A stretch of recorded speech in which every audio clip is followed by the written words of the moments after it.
So you want to know how to film your art videos. Well, this is going to be different, but this is a topic that I've seen covered by a lot of people. But, however, I do have a different spin on it that will shift the way you look at your art videos. And hopefully, it will offer a unique and different perspective that I think that you're gonna like. Now, in 2021, I filmed my first cinematic art video. Multiple scenes, multiple takes, and most of them completely solo. But in the process of filming those videos, I was able to learn valuable knowledge of what it takes to make an art video that could stand out. But it wasn't always that simple. I searched YouTube for videos that I could learn how to do cinematic style videos for my art videos, and after looking at 100 plus videos, there was a few things that I noticed, and that's what I'm gonna talk about today. So I want you to think of filming your videos like an artist creating a masterpiece. First, you got the prep. Now this is when you plan laying out all your materials that you're gonna use for your art piece. This is what creates that solid foundation. Next, you got the sketch, which is your camera gear. Now this is the bones of your design where we apply all our tools to create our perfect masterpiece. Next, the painting, which is the shooting. This is where you're gonna bring out that creativity in all of your work. And finally, the details, the post-production. Now this is where you want to create and present all of your ideas, turning it into an also perfect visual masterpiece. Now each step is important and needs a lot of attention to details. So we got a lot to do and not much time to waste. So let's get to it. J like the letter, I'm making several waves. I know the mission is same. I made a splash, now all of my passes last like. Alright, so your art is personal. And this is an extension of who you are as a person, as an artist. It says, I have arrived. And when it comes to filming your art, it's not just about capturing the process. Oh, no. It's about telling the story. You heard it before, tell more stories. And I'm here to tell you, telling more stories can take your video from here to here. Now, scripting and planning is your best friend. If you've seen any of my videos, they were all born from a plan. Believe it or not, it's true. Every single line, every movement, every background, ambient sound, literally everything starts here. I started by seeing things that inspired me, whether it's a scene in a movie, a music video, and I just use it as fuel for my story. Images, other YouTube creators. I like to use the internet as my inspirational playground. This helps me to create the best shot list for each scene that I want in my video. Like where I'm gonna be, whether it's in the garage or the patio, the stairs, or even on the couch, or even the art room. Does the scene have movement in it? Is it a static shot, like on the tripod? Going through all of this and picking what shot it is helps me to determine what camera lens to use and what type of equipment that I'll be using for that particular scene. All of this is important because when you have all of this figured out, it makes the shooting process that much easier, and it makes things a whole lot quicker to get through. Hey, come around now, but way been. Oh no, way been. Now that you have the story, this is where you want to pick the right camera gear for your shot. But just in case you didn't, think of this part as you're a 5-star chef and you're just about to create your greatest dish ever. But in order to do that, you need the right instruments to achieve that also perfect dining experience. So for these scenes, I'm gonna bust out my camera, of course, but things like atmosphere spray, my camera lenses, or if you have the budget for it, a camera slider, and most of all, your tripod. I also use a small bicolor light because lighting is the very most important factor when it comes to creating the best video experience. Which leads me to my next topic. I'm already his, it's already won. Now I'm sure you heard this from YouTubers, plenty of them. Lighting is everything. Well, that's because it's true. Lighting could be the reason your video does good, or someone just stopped watching your video altogether. It can make or break the mood of your video.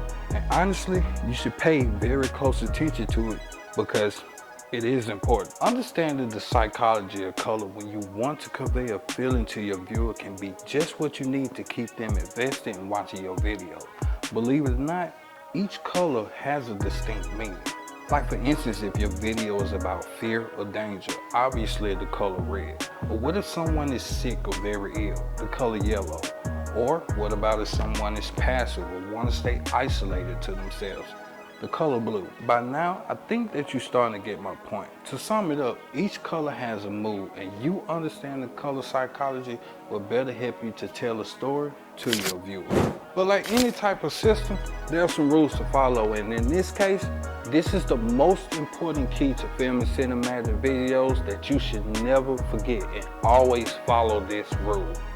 Always, always, always shoot from the shadow side.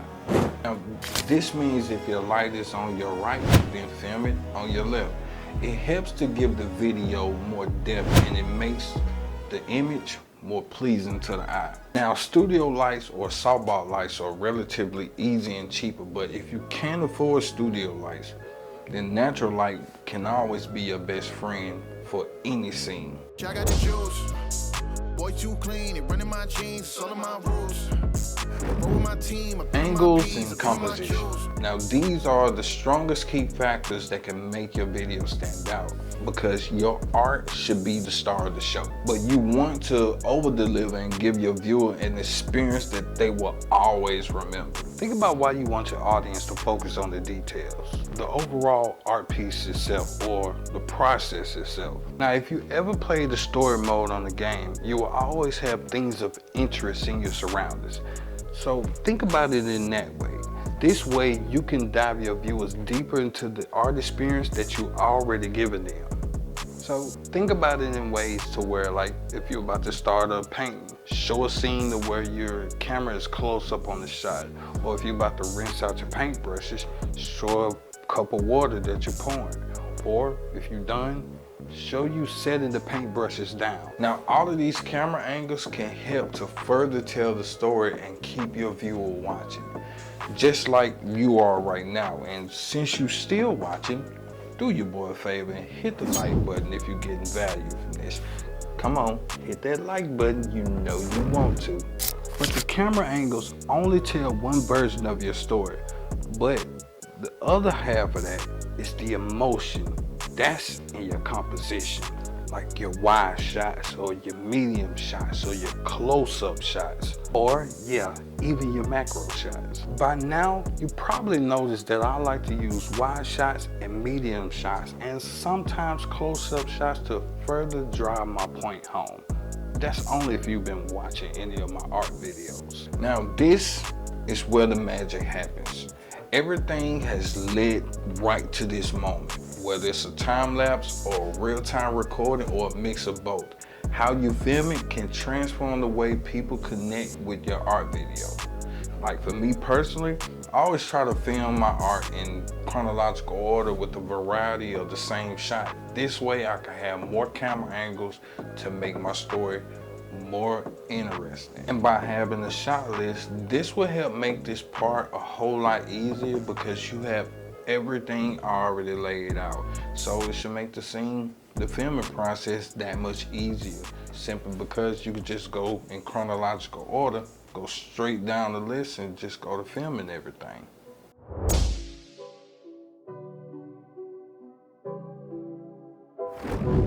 Music is the heartbeat of everything in my video. Without it, it'll be dull and boring. It sets the tone. It drives the pace. For me, it helps to invoke emotion that your visuals alone cannot capture. The right track can transform a simple brushstroke into a powerful moment. It can guide your audience through the creative process, making them feel every high and every low, every moment of doubt, every moment of inspiration. So, let me introduce you to my little secret weapon for all of your music and your sound design needs. Artlist is an incredible platform that offers a massive library of high quality, royalty-free music. Whether you're looking for something chill and ambient, or you need something with that epic cinematic feel to draw your viewers in more closer to you, Artlist has just what you need. One of the best things that I like about Artlist is universal, meaning that you can use this on any platform, whether you're on YouTube, Instagram, Twitch, even doing podcasts, TikTok, without having to worry about copyright strikes. Plus, they constantly add new tracks, so there's always something new and fresh to listen to. So if you're serious about taking your art videos to the next level, then what the hell are you waiting for? Artlist has exactly what you need. And here's the best part, you'll get 2 extra months free on your subscription when you sign up in the link in the description. So go ahead and give your art videos the soundtrack that they need and the soundtrack that they deserve. Thanks, Artlist. Now, back to the video. Now, this is where we transform our footage into a visual delight. No, it's not just about cutting clips. Oh, no, my friend. It's about putting together a story and bringing your vision to life for everybody to see. But this topic deserves a video on its own because so much can go into that. So if that's something that you're interested in, comment. I need an editing video down in the comments.